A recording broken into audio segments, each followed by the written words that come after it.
喂，hello，大家好，歡迎嚟到港車嘅頻道啊！又話今個星期會打風，咁都打唔成，失望啊！不過算啦，都星期五啦，又放假啦，開心翻。今次會做個450尺嘅居屋啊，因為做之前呢，睇一睇啲留言啊，最新嗰個留言啊，就話我好少做450尺嘅3房單位。佢講完我又覺得好似係喎，因為本身450尺已經好少做噶啦，好似上次已經係6月嘅時候，因為我成日覺得450尺同380尺嘅單位好似嘅，只係多咗間房啦，咁所以我成日都唔係好在意做呢個單位。咁而佢話做3房呢，就更加少做啦，咁所以今次都試下做。睇咗平面規劃先啦，因為喺呢個格局上面要定3房呢，其實個難處呢就好似你380尺要定2房咁樣，就係點樣可以間完房之後呢個廳亦都可以保留咗隻窗啦。咁所以我第一步呢，就將個 plan 呢分開咗幾個格仔先。我哋做 plan 就成日都會分區㗎啦。咁一啲大啲嘅 plan 咧，就可能就用啲 bubble 啦，用個圈咁樣去分啲區啦。咁呢個唔算好複雜呢，就直接用啲直線咧都分到啲區出嚟啦。廁所、廚房就位置都係喺翻原位啦。咁所以之後剩翻呢就有5個位置啦。而呢5個位置呢，其中3個呢會有窗嘅。咁而我哋去諗呢個佈局嘅時候呢，就係你3間房啦，另外最好客廳或者飯廳是但一個位置會有翻窗啦。咁所以其實你需要窗嘅位置係4個啦。咁但係依家只係得3個啦。咁所以中間我哋就會取捨啦，而我自己諗呢個方法呢，就係會將其中2間房呢就 group 埋一齊啦，入邊會放2張床嘅，自己盡量都會有翻自己個私隱啦，咁但係佢哋會共享用一隻大嘅窗啦，咁變咗成間房會有翻空氣啊，或者你冷氣機亦都可以俾晒2間房，但係同時佢都係1間房嚟咯。我有時會叫呢個做2.5間房，咁就開始做個佈局先啦。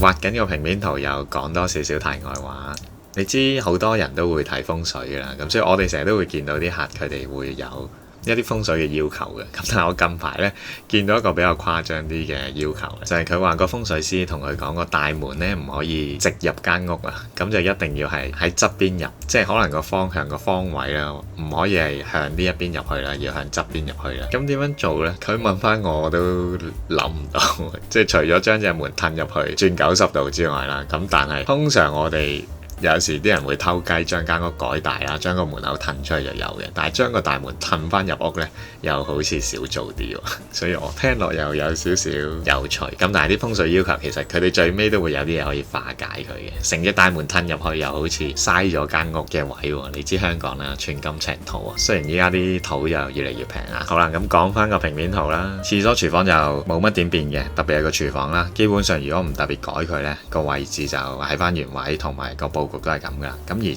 廁所呢，做咗一個小改動啦，將佢褪扁咗同拉長咗啦。咁呢個亦都唔係一個好複雜嘅改變嚟嘅啫。咁首先最簡單呢，就定咗上面間房先啦。呢間會係一間放雙人床嘅主人房啦。咁首先呢，就消化咗一隻窗先。咁然後要諗嘅呢，就係究竟第2間房點樣擺啦。突出嚟呢個位呢，就基本上都一定會做房嘅。咁所以我去諗要放2張床嘅時候呢，就係諗究竟第2間房呢點樣融入去呢一間房入邊。咁呢一間房呢，就再放咗2張3尺床啦，只係一個入口咁解。咁佢哋各自都有一個細嘅衣櫃噶啦。跟住呢，就客廳同埋飯廳個佈局啦，會排翻喺入邊啦。原本我就想將個飯廳呢放翻近啲個廚房嘅，咁就會放喺中間嘅位置。咁但係出入呢，又好似張台呢有少少唔夠位啊，咁所以我就放翻個客廳喺中間。放個客廳喺中間嘅好處呢，就係梳化同埋電視中間呢一定會有個距離嘅。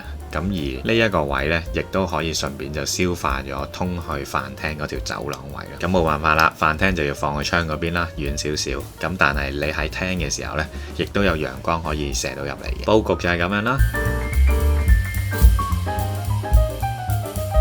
然後就睇下個效果圖啦。門口一入到嚟呢，其實有個高櫃俾你嘅，咁嗰個亦都係個鞋櫃嚟啦。你會見到就係門口入嚟直入呢，就會係個客廳嘅位置啦，再直入呢，就係個飯廳嘅位置。而玄關同埋廚房嘅位置呢，就會用咗一隻灰色嘅水泥磚啦。咁喺客廳個通道位呢，我就鋪咗張地氈嘅。轉個角度睇睇呢，就會見到我用咗2個圓拱呢，就去框住咗個客廳嘅位置啦。咁而喺度亦都會見到廁所隻門呢，會改咗喺由廚房呢一面行入去嘅。咁而左手邊呢，就係廚房嘅位置啦。地台呢，就會一路鋪埋入去個廚房嗰度嘅。咁變咗你入邊鋪木地板，翻嚟屋企出面落雨啊，或者着埋隻鞋入嚟呢，咁亦都唔怕踩污糟個木地板啦。再入到嚟個客廳位置啦，做咗少少設計會喺個電視牆嗰度嘅。